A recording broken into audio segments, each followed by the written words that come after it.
Echoes of Jason. I know I shouldn't be afraid, but ever since Jason died, I haven't felt at peace, not from grief or guilt, but because I know he's still here. Jason was the loudest and happiest in our dorm. Of our 4 friends, he was the most playful, always cracking jokes, always with a story. But all that ended one night. It felt like any other evening. We'd just come in from a long day of classes, tired, joking around before bed. It was drizzling lightly, and because the room was hot, we turned on the big ceiling fan. That fan was old. We'd heard a strange rattling sound when it spun, but since it never actually broke, we ignored it. We didn't know that ignoring it would cost us Jason's life.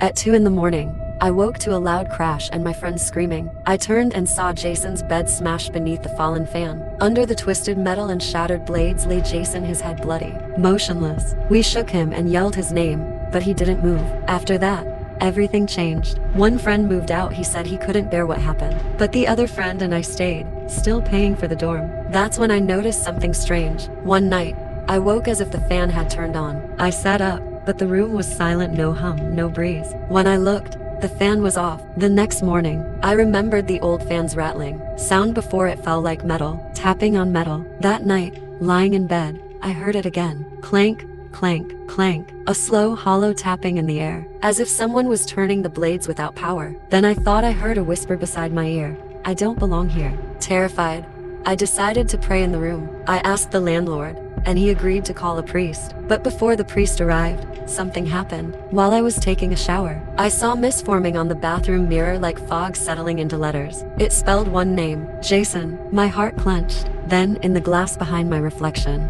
I saw another shadow. It was me, but not me. He stood there, smiling. I couldn't sleep that night. I wasn't sure if I was imagining things or if something real was happening. At dawn, I sat on the edge of my bed when something above me fell with a clatter. It was the old ceiling fan's screw. Its main screw drops. That was the last straw. I knew I couldn't stay.